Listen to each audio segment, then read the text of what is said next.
Hello, my name is Zach Underwood, and this is a Tar Heel Tale.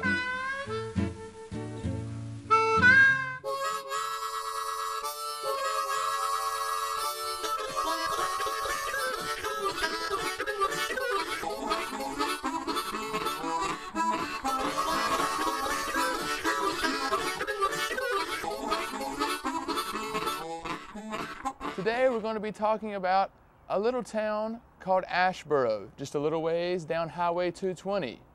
Asheboro is the home of the North Carolina Zoological Park and also a rich tradition in baseball. When I started my research, I went to the first resources I could think of, my grandparents. My name's Nancy Chisholm Cox. I worked for, when I went to work there, it was called, the division I worked in was called McCreary, July 1955. My sister and I would go to the baseball games when I was in my teens. The industrial baseball was better than TV because you get to, know the people, and that way, just watching TV, you're just watching a picture on them. My name is Richard Cox. Back in the late 30s and early 40s, and after the war, it became evident that somebody had to have entertainment, and this was what they had. Therefore, the local baseball teams was well attended. That time and era was a beautiful golden era. My grandparents led me to other people who knew about this semi-pro baseball phenomenon, including a record store owner, an editorial writer for the Courier Tribune, the local newspaper, and also actual players from that time. In the late 30s and the early 40s, Asheboro was a real kind of a laid-out village town. Everybody worked in the mills. And I guess for recreation, they sponsored baseball teams, and somewhere along in there, the McCreary Eagles came along from McCreary Hosier Mill. You had an opportunity here, you had a job, with the mill, and you got to play ball.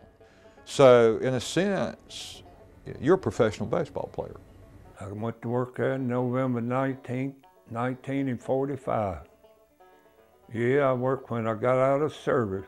I come to McCreary to play baseball and basketball with McCreary Eagles.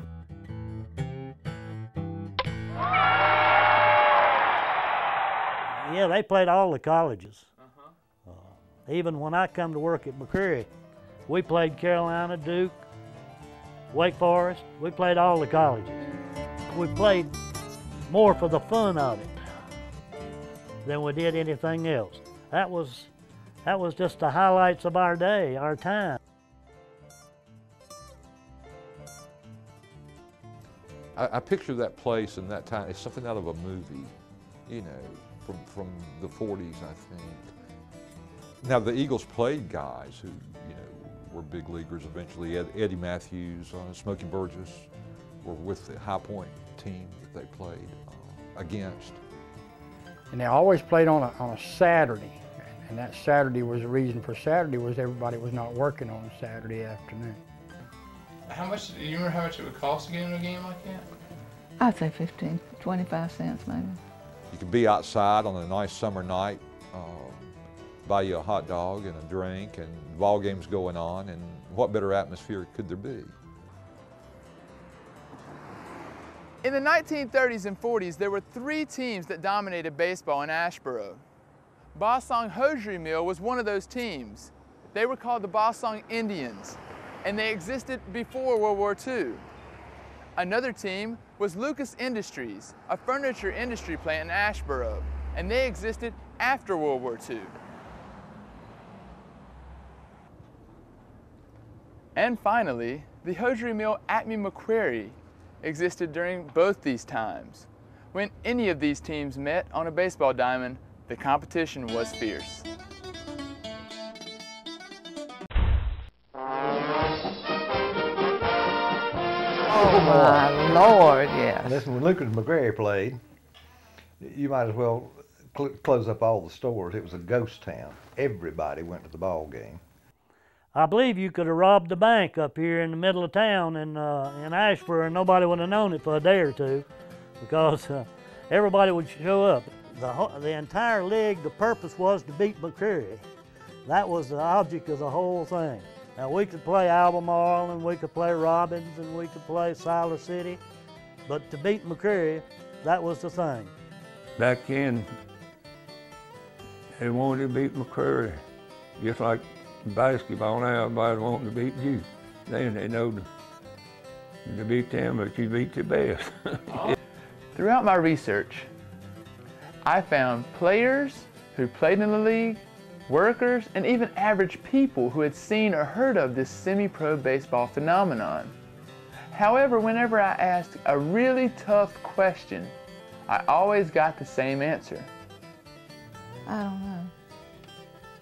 It's a baseball.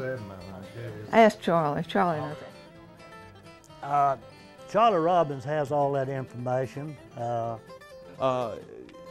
Charlie Robbins told me a story one time.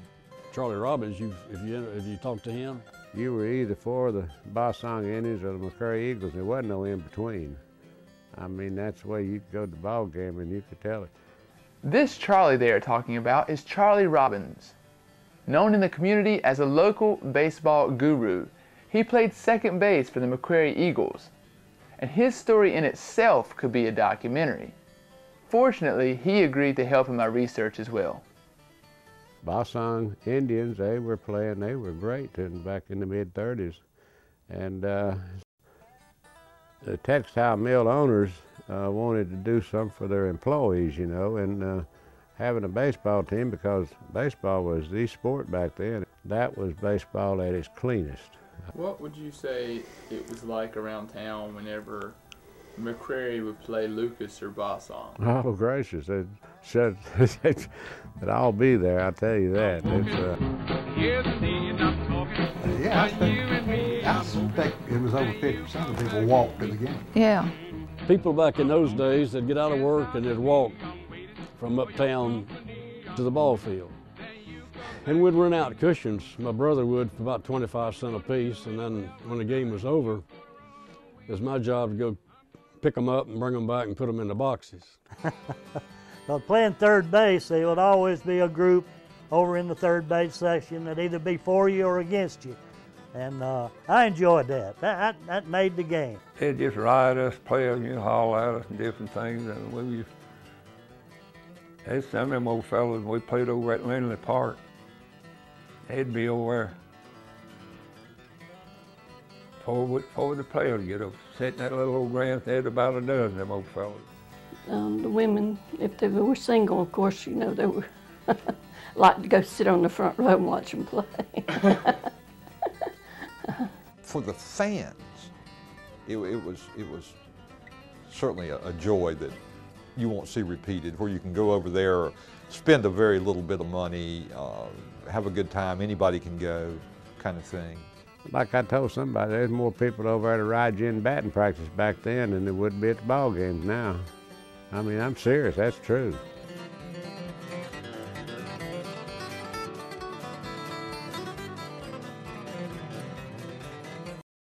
Linley Park was a dirt field, and also a football. Asheboro High School played football on the same field, so it was quite an. But to us, that was a great field back then because nobody had baseball fields. And over at old Linley Park, where Linley School is now, well, you see not kids, but grown men climb trees out there where they could see the ball game. I mean, it was just that crowded. Yeah, it was an old like ballpark. I mean, it had the wooden fences around it. It had the grandstand wasn't none too big back then. The fabulous thing about that, the stands and what have you, they even had bleachers down the side because there were so many people. Down the first base line, the third base line. But over the top of the dugouts, they had special, well, it'd be like a private booth or something. Linley Park was considered a baseball field. They had lights, and which is the only place around here that had any lights. It was a good field, But compared to McCreary, though, it wasn't very good. First they played at Linley Field and then they moved to McCreary Park.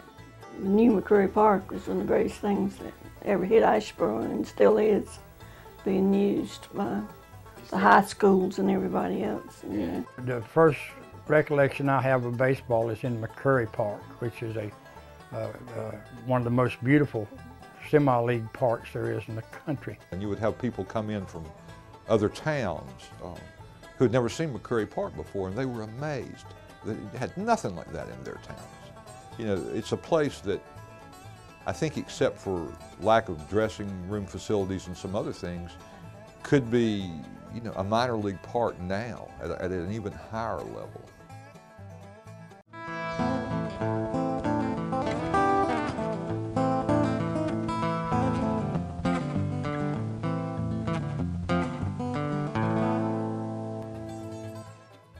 I was started some games, I was more or less a relief pitcher more. Yeah. They called me slingshot, cause I pitched underneath, underneath. And they called me Waspy. I was real small and I was real fiery, a little fiery. And Haydier Nance was our shortstop, and I played short until he'd come to Asheboro, and then I played third base. In professional ball, I played third base. Had I not played for Lucas in the summertime and had that opportunity to go to Elon, I don't know what I would have done, because I really didn't have a job after I got out of service. No, but I loved the sport, and when Paul Cheek asked me if I'd like to play with him that night of that night game I just mentioned a while ago, I was kind of like asking if you want to play with the Yankees. I mean, to me. You would see the players around town, and that was a big deal. These guys were local heroes, okay? I know one time we played over at Duke over there, and some old boy come around and wanted autographs and things. Well, it make you feel pretty good. Yeah. Oh yeah, they were my heroes. All of them were.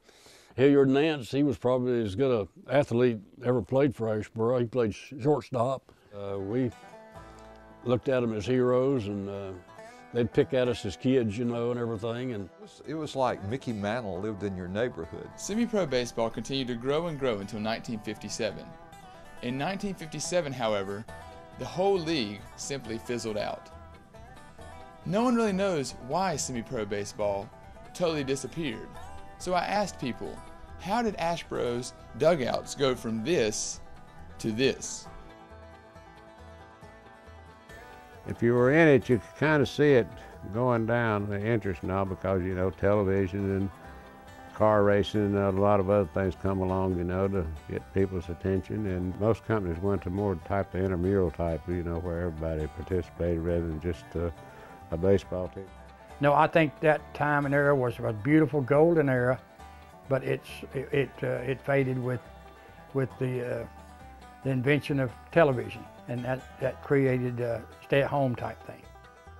After the colleges cut their schedules, you know, we used to play all the colleges. Well, they cut them back where they couldn't play but so many games a year. So there went our baseball and there went our basketball, because we didn't have anybody to play. Today, Asheboro baseball is flourishing better than ever before. The high school teams and post-45 Legion teams give fans thrills every time they step onto McCreary ball field. There's even a Coastal League team called the Copperheads that plays in the summer at McCreary ball field. Boss Song and Abby McCreary have adjusted to the times and are still doing business better than ever before, while others, like Lucas Industries, faded with the times. Some say baseball today is better than it was back then. Now, I don't know anything about that. I wasn't even alive for semi-pro ball.